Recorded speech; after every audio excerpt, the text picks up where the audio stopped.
चलो। अच्छा जी, चैप्टर का नाम है principles of management and prevention of odontogenic infections. तो ओडोंटोजेनिक इन्फेक्शंस बेसिकली कहते हैं कोई भी डिजीज़ जो टूथ से ओरिजिनेट करे, दांत की बीमारी हो, ठीक है। वो अब जिंजिवाइटिस भी हो सकती है, पेरिडोंटाइटिस भी हो सकती है, पल्पाइटिस भी हो सकती है, एटसेट्रा एटसेट्रा। और ये बीमारी सिर्फ दांत तक ही महदूद नहीं रहती, ज़रूरी नहीं है कि दांत तक ही रहे, ये डीप फेशियल स्पेसिस में भी जा सकती है और फिर लाइफ थ्रेटनिंग लुडविग्स एंजाइना भी कॉज कर सकती है। ठीक हो गया। तो पहली अहम चीज़ जो यहाँ पे लिखी हुई है वो ये है कि जो मैनेजमेंट है ओडोंटोजेनिक इन्फेक्शंस की, वो प्राइमरली सर्जिकल इन नेचर है। ठीक है, यानी कि अगर आप सिर्फ दवाइयाँ दे जाएंगे तो ओडोंटोजेनिक इन्फेक्शन ठीक नहीं होगी, आपको लाजमन इसके लिए सर्जिकली उस इन्फेक्शन को वहाँ से रिमूव करना पड़ेगा। ठीक हो गया। आगे चलें तो सही है।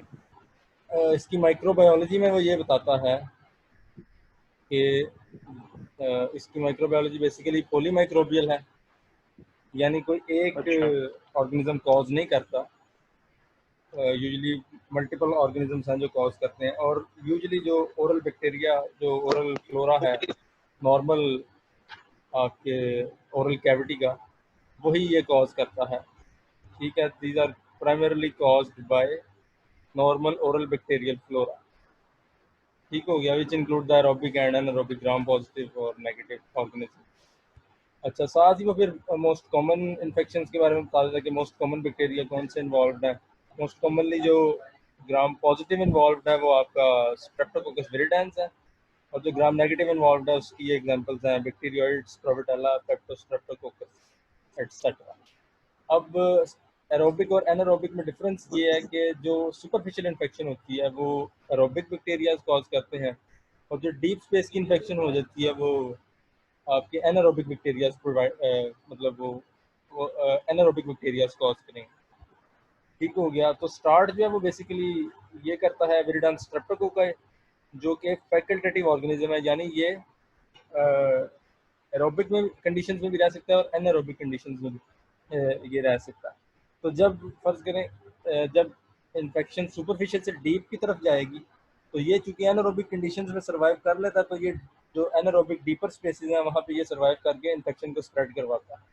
तो अगर कोई पूछे कि डीप स्पेसेस में फर्स्ट ऑर्गेनिज्म कौन सा होता है, तो आपने कहना है कि विरिडेंस स्ट्रेप्टोकोकाई होता है। ठीक है, फिर दूसरी बात है कि बैक्टीरिया स्प्रेड कैसे करते हैं इन्फेक्शन। तो उसमें वो एक एंजाइम सक्रीट करते हैं जिसको हाइलुरोनिडेज कहते हैं। ये जो मैं हाईलाइट कर रहा हूँ ये नज़र आ रहा है ना? और चलें। तो हाइलुरोनिडेज का काम ये है कि ये हाइलुरोनिक एसिड को लीव करता है, यानी ब्रेक करता है, और फिर जो इन्फेक्शन है वो सबक्यूटेनियस टिश्यू में स्प्रेड करती जाती है। ठीक हो गया जी। आगे चलें तो जब ये सबक्यूटेनियस टिश्यूज में स्प्रेड कर जाएगी तो उसके बाद यहाँ पे बैक्टीरिया के बाई प्रोडक्ट्स बनेंगे। बैक्टीरिया के बाई प्रोडक्ट्स यहाँ पे एनएरोबिक एनवायरनमेंट क्रिएट करेंगे, एसिडिक एनवायरनमेंट क्रिएट करेंगे, जिसकी वजह से यहाँ पे माइक्रो एब्सेसिस बनेगी, जो कि होस्ट और बैक्टीरिया के आप कह लें जंग की वजह से है। WBC किल होंगे, बैक्टीरिया किल होंगे, तो वहाँ पे माइक्रो एब्सेसिस बनेंगी, और ये माइक्रो एब्सेसिस मिल के एक बड़ी एब्सेस बना देंगे। ठीक है, ये एब्सेस जो है ये सराउंडिंग ब्लड वेसल्स को पुश करेगी, और उन मतलब उस एरिया की जो ब्लड सप्लाई है वो कॉम्प्रोमाइज़ हो जाएगी, जिसकी वजह से उस एरिया का इस्कीमिया हो जाएगा, और उस इस्कीमिया की वजह से आप ऐसे कह लें कि जो इन्फेक्शन है वो नेक्रोसिस। मज़ीद स्प्रेड करेगी, क्योंकि आपके जो बॉडी के डिफेंस सिस्टम है, जो वाइट ब्लड सेल्स हैं और जो डिफेंस सेल्स हैं वो वहाँ पे नहीं पहुँच सकेंगे इस्कीमिया की वजह से।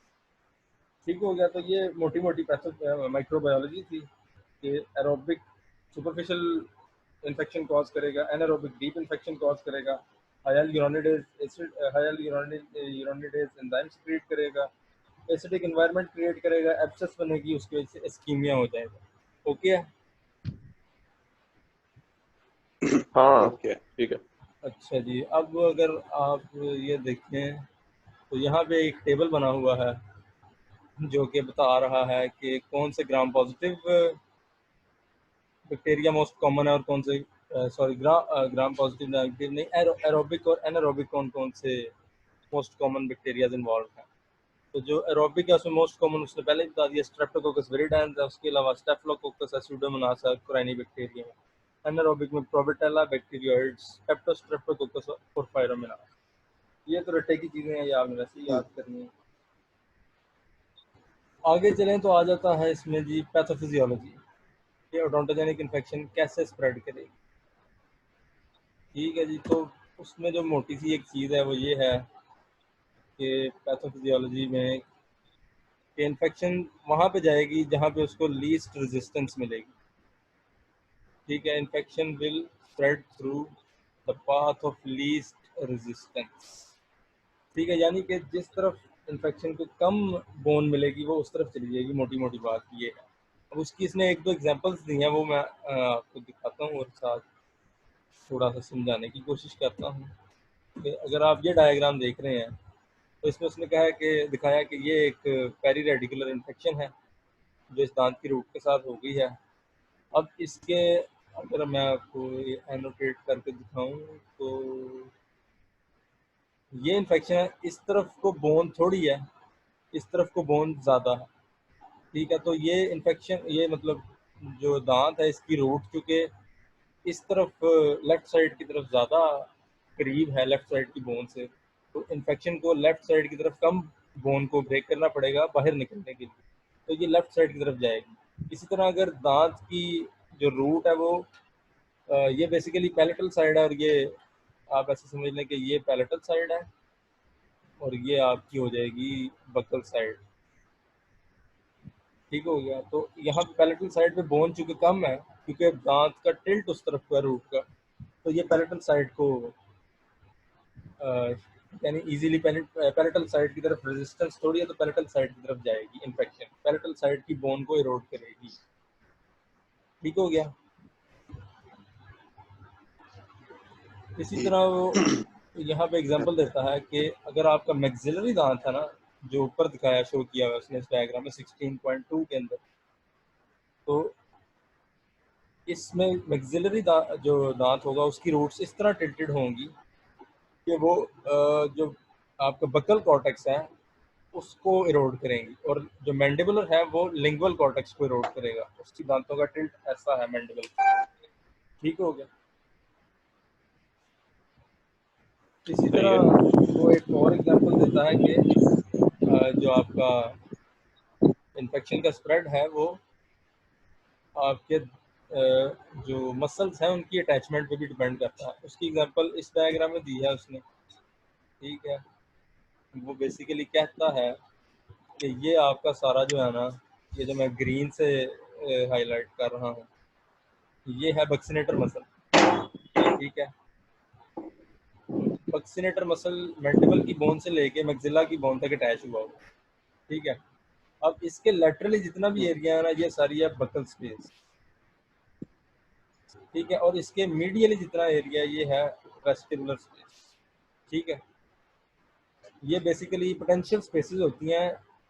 अगले चैप्टर में ये ज़्यादा बेहतर बताएगा आपको स्पेसेस के बारे में, लेकिन जो पोटेंशियल स्पेस है ये ऐसे है कि फर्ज करें आपने अपने दोनों हाथ मिलाए हुए हैं तो इनके दरमियान कोई जगह नहीं है, लेकिन अगर मैं आके आपके दोनों हाथ को जोर लगा के सेपरेट कर दूं तो दोनों के दरमियान में एक जगह बन जाए। तो पोटेंशियल स्पेस बेसिकली यही एक चीज़ है कि वैसे ओरिजिनली वो स्पेस नहीं है वहाँ पे, लेकिन जब इन्फेक्शन वहाँ पे जाएगी तो अपने प्रेशर की वजह से वहाँ पे स्पेस क्रिएट कर देगी। अब इसमें वो बताता ये है कि बोन की इरोजन जहाँ पे होगी उसके हिसाब से स्पेस इन्वॉल्व होगी। यहाँ पे अगर आप देखें यहाँ पे, तो ये बक्सिनेटर मसल की अटैचमेंट से नीचे जो है बोन इरोड हुई है, तो मैक्सिला में अगर बक्सिनेटर की अटैचमेंट से नीचे इन्वॉल्व होगी, इरोड होगी बोन, तो वेस्टिबुलर स्पेस में आ जाएगी इन्फेक्शन। और अगर यहाँ से ऊपर फर्ज करें यहाँ से इरोड होती तो बकल स्पेस में चले जाना था उसको। ठीक है, यानी मैक्सिला में अगर erosion inferior to the buccinator attachment है तो वेस्टिबुलर स्पेस इन्वॉल्व होगी, और सुपीरियर टू दी बक्सिनेटर अटैचमेंट है तो बकल स्पेस इन्वॉल्व होगी। इसका ऑपोजिट मैंडिबल में है जो उसने डायग्राम में दिखाया भी है। कि बक्सीनेटर से इंफीरियर अगर बोन इरोड हो रही है तो बकल स्पेस में जा रही है, और अगर फर्ज करें यहाँ से इरोड होती तो ये वेस्टिबुलर स्पेस में जानी थी, जो कि superior to the buccinator muscle attachment. ठीक है, ये समझ आई? हाँ ठीक है, ठीक है, ठीक है। ठीक है, इसी तरह उसने ये दूसरी एग्जांपल जो राइट साइड पे पिक्चर है उसमें दी है, ये आपकी जो ये जो मसल जा रहा है ना, ये है आपका माइलोहायोइड मसल, ये मैंडिबल के साथ अटैच है। ठीक है, अगर इन्फेक्शन इससे सुपीरियर बोन इरोड करेगी तो सबलिंगुअल स्पेस इन्वॉल्व होगी। ठीक है, और अगर इससे इंफीरियर बोन इरोड हाँ, करेगी तो सब मैंडिबुलर स्पेस इन्वॉल्व होगी।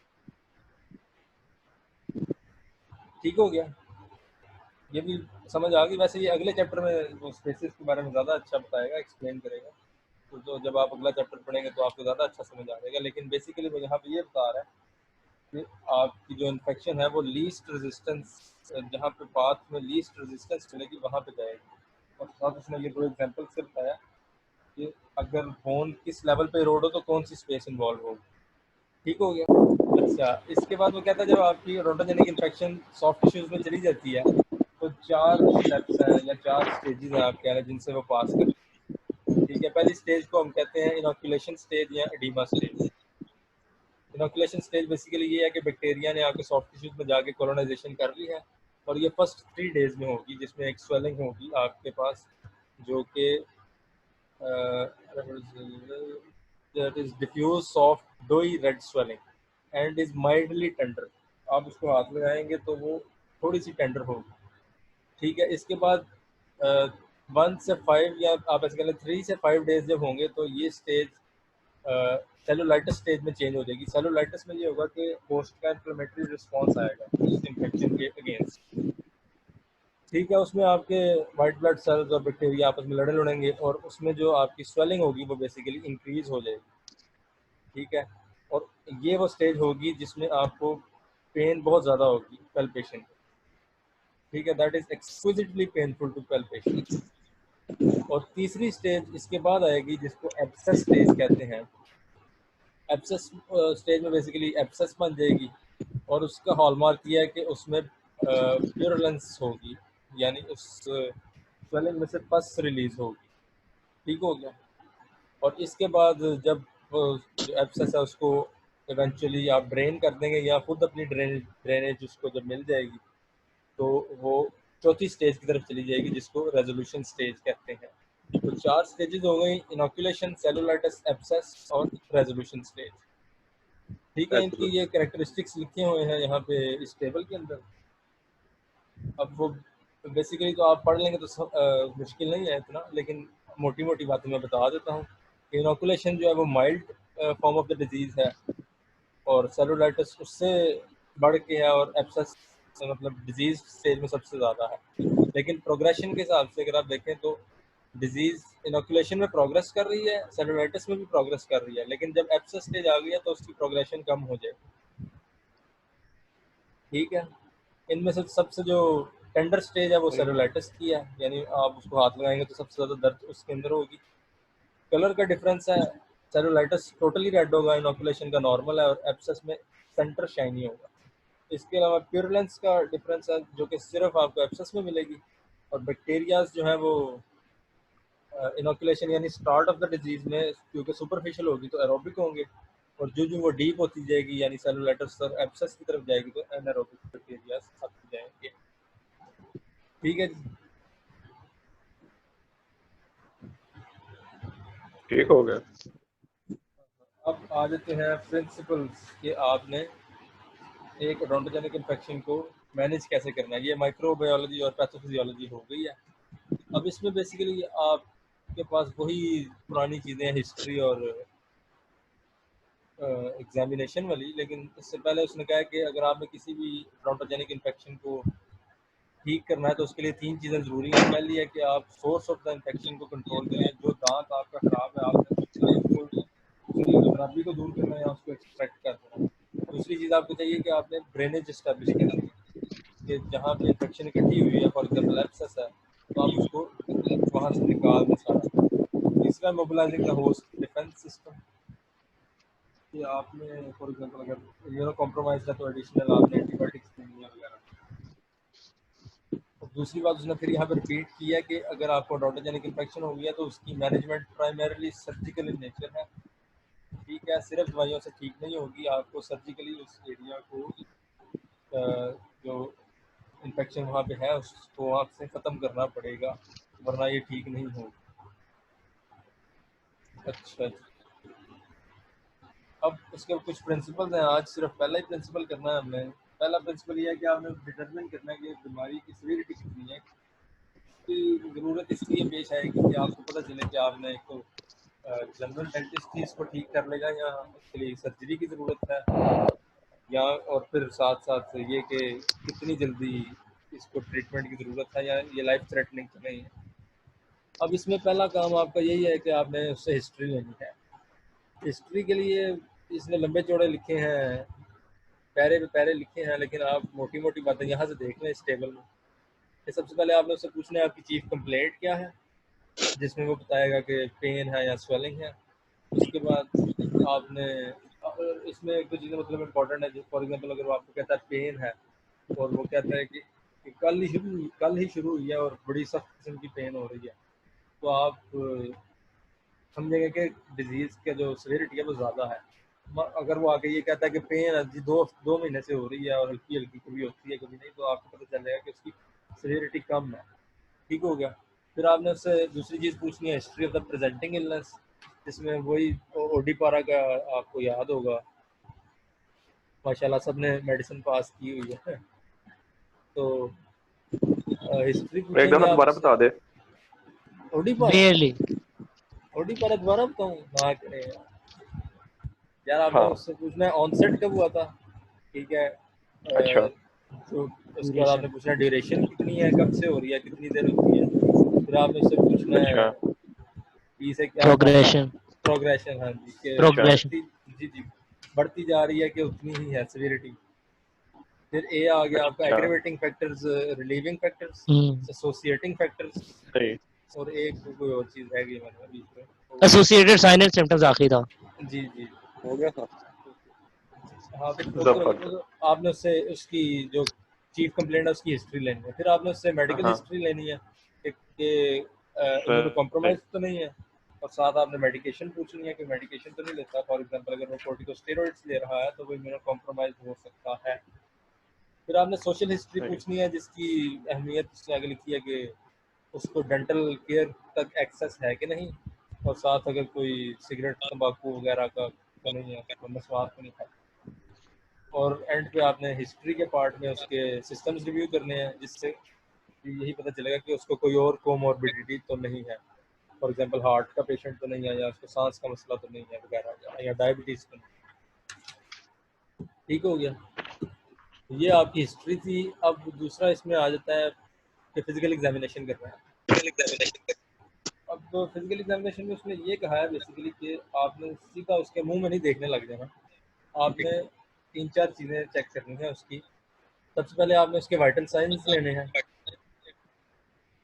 ठीक है जी, सबसे पहले आपने उसके वाइटल साइंस लेने हैं, obtaining vital science. Vital science के अंदर आ जाता है आपका बॉडी टेम्परेचर मेजर करना है आपने, ब्लड प्रेशर, हार्ट रेट और रेस्पिरेटरी रेट। और इसका माइक ओपन है वो प्लीज़ म्यूट कर दे, आवाज़ डबल हो रही है।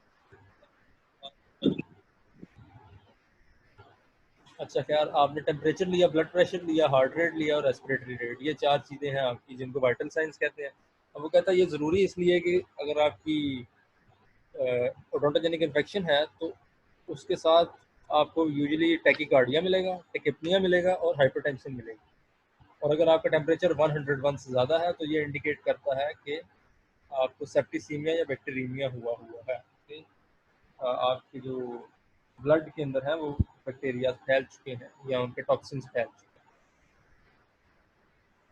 ठीक है जी। तो उसने बेसिकली क्या, सबसे पहले आपने वाइटल साइंस लेने हैं। फिर आपने पेशेंट का ओवरऑल चेक करना है कि ओवरऑल लेथार्जिक तो नहीं है, ओवरऑल आपको ठीक लग रहा है, या उसकी ड्रोलिंग तो नहीं हो रही, इससे अपनी सिक्रीशन संभाली जा रही है कि नहीं। उसके बाद आपने आ जाना है हेड एंड नेक एग्जामिनेशन पर। हेड एंड नेक एग्जामिनेशन में आपने देखना है कहीं स्वेलिंग तो नहीं है, और इस तरह की चीज़ें। अगर तो स्वेलिंग है और ज़्यादा है तो इसका मतलब ये है कि बेसिकली आपकी डीपर स्पेसेस जो हैं, फेशियल स्पेसेस, वो इन्वॉल्व हो गई हैं, जो कि सीवियर केस है। इसमें आपने मुख्तलिफ स्पेसेस चेक करनी है जिनमें आपके पास आ जाती हैं temple region, orbit, nasolabial, cheek, angle of the mandible और inferior border of the mandible. इसमें जो स्पेसेस इन्वॉल्व हो सकती हैं वो उसने आगे इस टेबल में बताई हुई हैं, जो कि इस वक्त आप पढ़ें तो शायद आपको मुश्किल लगे, लेकिन जब आप अगला चैप्टर कर लेंगे तो ईजी हो जाएगा। तो फिजिकल एग्जामिनेशन में सबसे पहले आपने वाइटल साइंस लिए हैं, उसके बाद आपने ओवरऑल बॉडी चेक की है कि ठीक है कि नहीं, ओवरऑल लुक कैसी है पेशेंट की। उसके बाद हेड एंड नेक एग्जामिन किया है और उसके बाद आपने ओरल कैविटी की तरफ आना है। और ओरल कैविटी में सिर्फ वो एरिया नहीं देखना जिसमें आपको, मतलब वो दांत ही नहीं देखना जहाँ पे इन्फेक्शन है, आपने उसका सॉफ्ट पैलेट, यूविला और टॉन्सिल्स वगैरह भी चेक करने हैं। उसके साथ साथ उसको कहता है कि ट्रिस्मस भी आपने देखना है कि आपने ट्रिस्मस भी चेक करना है। ट्रिस्मस के उसने बेसिकली आपको पता है trismus is the limited mouth opening. तो वो कहता है कि ट्रिस्मस है आपके पेशेंट को, तो इसका मतलब ये है कि उसकी डीप स्पेसेस इन्वॉल्व हो गई हैं। और कौन सी स्पेस इन्वॉल्व हुई है, वो कहता है कि मैस्टिकेटर स्पेसेस इन्वॉल्व हो गई हैं। और ये भी आप अगले चैप्टर में पढ़ेंगे मैस्टिकेटर स्पेसेस क्या होती हैं और कौन कौन सी। अब क्रिसमस चेक करने के तीन वो वजह बताता है कि तीन वजूहत से ये इम्पोर्टेंट है। पहला ये है कि ये इन्वेस्टिगेटर स्पेसेस इन्वॉल्व हो गई हैं, मतलब डीप स्पेसेस इन्वॉल्व हो गई हैं, तो आपकी इन्फेक्शन जो है वो ज़्यादा फैल चुकी है और आपको ठीक करने के लिए भी उतनी ही मेहनत करनी चाहिए। दूसरा है कि आपको इंट्रा ओरल एग्जामिनेशन करने में कितना इशू आएगा, आपके पास इंट्रा ओरल एक्सेस है कि नहीं। अगर उससे मुंह ही नहीं खुल रहा तो आप उसकी इंस्पेक्शन ही नहीं कर सकते, तो ट्रीटमेंट ही नहीं कर सकते। और तीसरी चीज़ वो कहता है कि आपने जब फर्ज करें आपने चेक करके उसको कह दिया है कि आपकी जो सर्जरी होगी उसके लिए आपने जनरल एनेस्थीसिया देना है और उसके लिए आपको एंडोट्रेकियल इंट्यूबेशन करनी पड़ती है, उसके लिए भी उसका क्रिसमस जो है वो नहीं होना चाहिए। नॉर्मल माउथ ओपनिंग होगी तो आप कर सकते हैं। तो आपने फिजिकल एग्जामिनेशन में स्पेशली क्रिसमस को भी चेक करना ओके हो गया। और आपको पता है कि नॉर्मल जो माउथ ओपनिंग है वो आपकी 40 मिलीमीटर है इंटर इंसाइजर, और अगर 15 मिलीमीटर से कम हो जाए तो it usually shows severe infection. ठीक है जी, ये उसने ये भी लिख दिया है, हाईलाइट कर देता हूँ कि Christmas of less than 15 millimetre usually indicates the presence of A severe infection. ठीक हो गया जी, तो आपने हिस्ट्री ले ली और फिजिकल एग्जामिनेशन कर लिया। तीसरी चीज़ आपके पास है कि आपने अब अपने जो आप कह रहे हैं कि एवेल्यूएशन है डिजीज़ की, उसमें आपने इमेजिंग करवानी है। इमेजिंग में तीन चार चीज़ें हैं जो आप करवा सकते हैं। इसमें सबसे पहले आपके पास पेरी एपिकल रेडियोग्राफ आ जाता है, फिर आपके पास आपकी ओपीजी आ जाती है और कोन बीम सीटी स्कैन आ जाता है। उसके अलावा वो कहता है बाइटरिंग रेडियोग्राफ्स भी करवा सकते हैं। अब इन सब की अपनी अपनी सिग्निफिकेंस है। अगर एक ही दांत आपका अफेक्टेड है तो आप, और उसकी रूट से ही आपको मतलब आपको शक है कि एंडोडोंटिकली ही इन्फेक्शन आगे गया है, तो आप पेरी एपिकल रेडियोग्राफ करवाएंगे। पैनोरामिक रेडियोग्राफ का फ़ायदा ये है कि वो आपको दांतों के अलावा बोन जो मैंडिबल और है और जो साइनस है वो भी आपको बताएगा। ये पैनोरामिक है जो कि nasal cavity gives the overall general view of the, sorry ये पता नहीं कहाँ चला गया, of the jaws, nasal cavity, maxillary, sinuses and dentition. और ये अगर पेशेंट को ट्रिस्मस है तो भी ये हो सकता है। और तीसरा आपके पास आ जाता है कोन बीम कंप्यूटेड टोमोग्राफी, यानी कोन बीम सीबीसीटी जो है, ये आप उस वक्त करवाते हैं जब आपको कोई कॉज नहीं मिल रहा, कोई स्ट्रेट फॉरवर्ड कॉज नहीं है उसकी इन्फेक्शन का, या आप ऐसे कह रहे हैं कि चार दांत इकट्ठे हैं जिनको केरीज हुई हुई है और सबका ही बुरा हाल है, तो आपको नहीं पता चल रहा कि कौन सा दांत है जो ओरिजिनली इन्फेक्टेड है जिसकी वजह से हुआ है ये इन्फेक्शन जो डीप स्पेसेस में गया। अब इसके अलावा ये एक रूल है अलारा रूल, जो कहता है कि आपने इतनी रेडिएशन देनी है, का मतलब वो कहता है कम से कम रेडिएशन देनी है कि as low as reasonably achievable. ठीक है, इसके अलावा मुख्तलिफ तरीके वो कहता है गट्टा पर्चा, अगर आपका साइनस ट्रैक्ट या फिस्टुला बना हुआ है तो आप उसके अंदर गट्टा पर्चा डालें और फिर आप एक्सरे करके देख लें। तो वो गट्टा पर्चा जिस दांत की रूट के साथ जाके मिलेगा वो बेसिकली आपकी वो दांत है जो वो इन्फेक्शन कॉज कर रहा है। ठीक हो गया। और हिस्ट्री एग्जामिनेशन और इमेजिंग के बाद आखिरी चीज़ आ जाती है लैब स्टडीज़। लैब स्टडीज़ में बेसिकली आपने सीबीसी करवाना होता है जो कि आपको increase white blood cell count बताता है। अगर increase white blood cell count है तो इसका मतलब है कि इन्फेक्शन है और यूजुअली आपकी जो ब्लड में बैक्टीरियमिया या सेप्टिसीमिया हो चुका है। ठीक है। लैब स्टडीज़ और अगर आपने करवानी हो तो वो इसमें आएगी सिस्टेमिक डिजीज़ के अंदर। फॉर एग्जांपल अगर पेशेंट को डायबिटीज़ है तो आप उसके लिए टेस्ट करवाएंगे कि इसका अगर मैं सर्जरी करूँ इसकी तो ये बर्दाश्त कर लेगा या ओके हो गया। इसका मतलब कि आपने ओवरऑल असेसमेंट जो है वो अपने पेशेंट की पूरी कर ली है, जिसमें आपने हिस्ट्री ली है, फिजिकल एग्जामिनेशन किया है, इमेजिंग की है और लैब स्टडीज की। प्रिंसिपल 1 पूरा हो गया जिसमें आपने डिजीज़ की सिवियरिटी पता की।